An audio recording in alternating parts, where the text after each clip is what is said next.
Hi there, Harold Stanley Taylor here, and the purpose of this video is to provide a flowchart, steps 1, steps 2, steps 3, for the assembly of a rack-supported solar energy system. But before we get to the flowchart, let's take a look at the modest system I recently put together for myself. Here's the rack. It's supporting 10 panels. The rack is adjustable to accommodate for the season, and the nearest post is 20 feet from the building. Here's the frame. There's 2 posts, and you can see the cranks for adjusting the tilt. Now, despite the fact that you're going to have these posts framed and braced to keep them plumb, framed to be centered, braced to keep them plumb.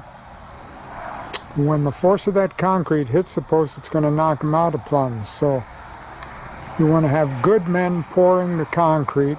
Your job is to run the level and adjust and make sure those posts remain plumb. Next task is to install the cables, a positive cable and a negative cable from the panels to the building, and they're going to be encased in an 1.25 inch conduit, and that conduit's going to be buried in a 2-foot trench.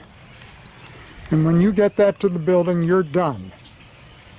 The rest of the job is up to the electrician. He or she is going to install the cutoff switches, the inverter, and make all connections.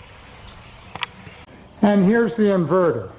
Now once that's in, all connections are made, then the power company will come out and inspect. You have to sign an agreement, and then the meter will be changed, and they will install a meter that will accommodate the power being produced by your solar panels. Well, it's time for the flowchart. So here's the first thing you do. Contact the power company. Request an application to connect to the grid.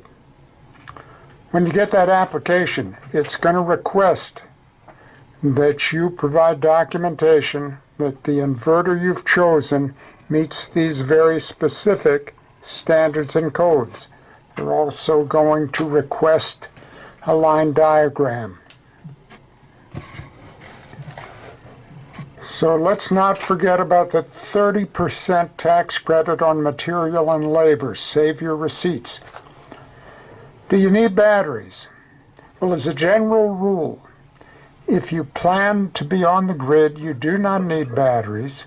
If you plan to be off the grid, you need batteries. Should you connect your panels in series or parallel? See a YouTube video on this subject. There's several that do an excellent job of exploring the options.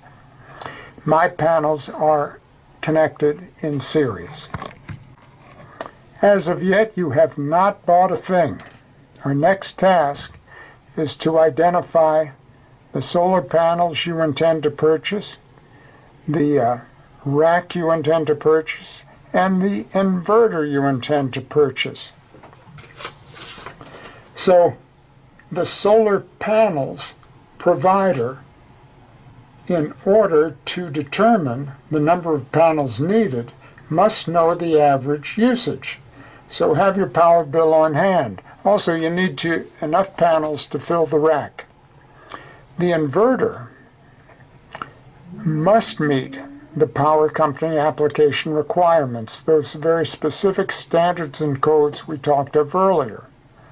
Also, from your provider, request specifications on the inverter and request a line diagram. Now those specifications, that specification sheet, that's your documentation that your inverter meets the specific standards and codes.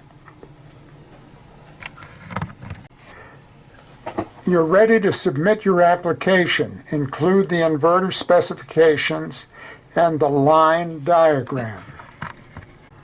When the application is approved, order your materials.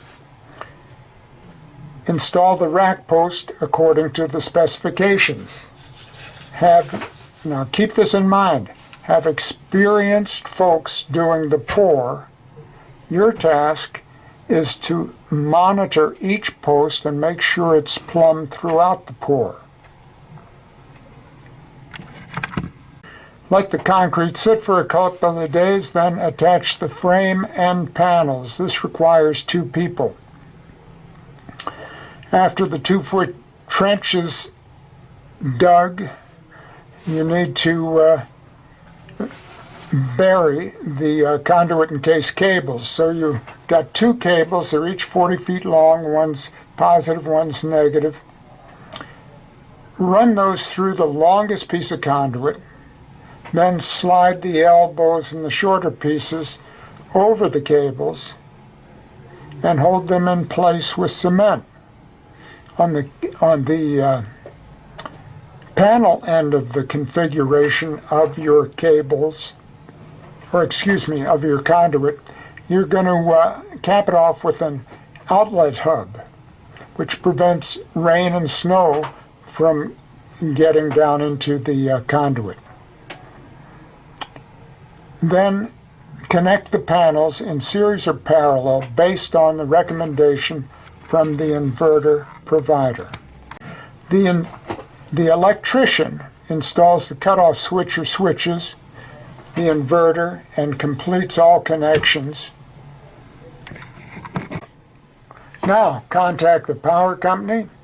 Your system must be inspected. The homeowner must read and sign the interconnection agreement.